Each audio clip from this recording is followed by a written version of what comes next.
Okay, you have 4 examples here. This is example 1, and we're supposed to, there's variables on both sides that we need to solve here. So with this, first thing you need to ask yourselves, is there any like terms that I can combine? You might at first glance say yes, but no. When I'm talking about like terms, you need to look and say, okay, is there like terms on this side of the equation? No. Is there like terms on this side of the equation? No. So we can't combine any like terms, so then now we have to manipulate the equation, move the equation, and move the like terms onto the same side so we can combine them. So I'm going to subtract 6x from both sides, because we always do the opposite operation, and then I'm also going to get rid of 20 from both sides. So doing this, that cancels. 7x minus 6x is 1x.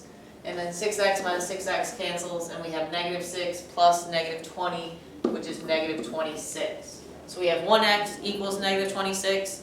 A lot of people do, from this step, divide by 1 then and get x equals -26. Well, guess what?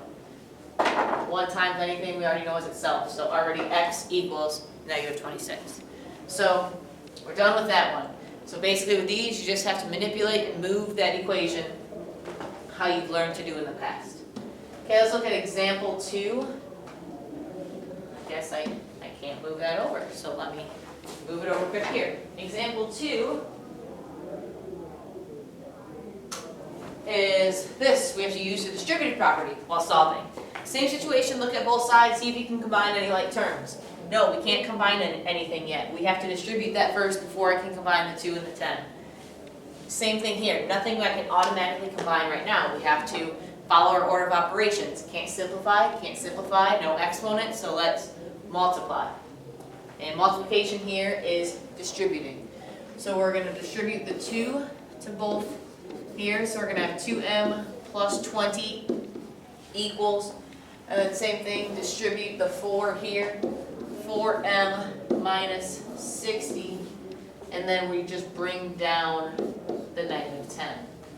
Okay, now we ask ourselves, now can I combine like terms? And actually you can, because notice -60 and -10 are like terms and on the same side. So we're going to do 2m plus 20 equals 4m minus 70. Okay, now it looks exactly like example 1. We have no like terms on both sides, so we have to move and manipulate the equation until we do. So let's, in this case, because I don't like to deal with negatives, I'm going to add 70 to both sides to get my constants on the left-hand side, and I'm going to subtract 2m to both sides to get my variables on the right-hand side. So this cancels. 20 plus 70 is 90. 4m minus 2m is 2m, and those 70s cancel. So I have 90 equals 2m.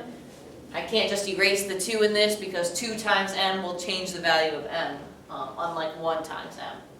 So in this case I have to solve for m.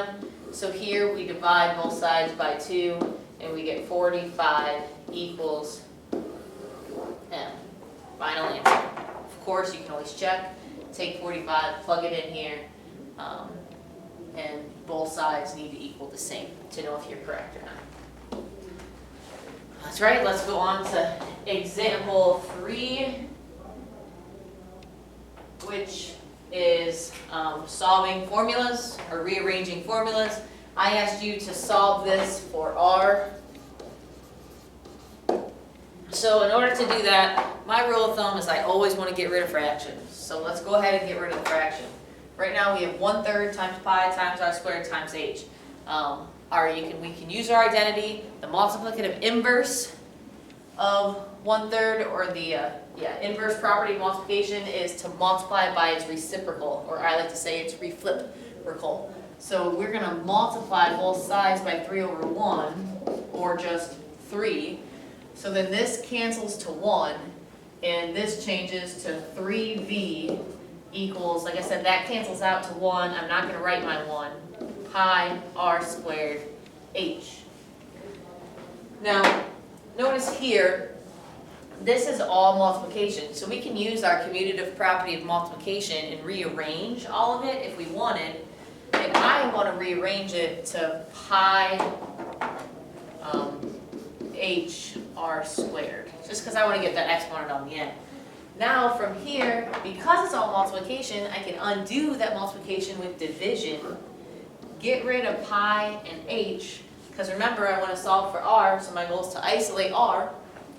Cancels here, and nothing cancels here, so we're going to have 3b over pi h equals r squared. We're almost done. Still not done because I don't have r by itself. I have r squared by itself. How do you want to do a square? Square root. So now r is the square root of 3b over pi h. R is isolated and we're good. Let's move on to example 4. And this kind of the same concept, except it might not technically be a formula. It might just be multiple variables, and you need to get one by itself. So example 4 here is, I think that wants us to solve for w. So this one's actually kind of set up nice for us because if you look, w is already almost over here by itself. It's just, it has the 2 attached to it. So how in the heck do we get rid of that? Well, what operation is connecting the two? 2 times w. So I undo that multiplication with division.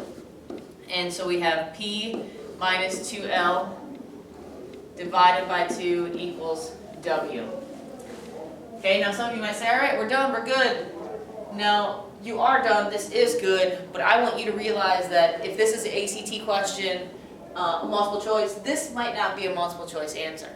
The multiple choice answer might be this. P over 2 equals, P over 2 minus L equals W. So you might say, well, why did they do that? Because this P is divided by 2 and so is the 2L. So the 2's can cancel with the L, but the 2 can't cancel here from the P because the P has to be divided by 2 as well. So it changes to P divided by 2 minus L.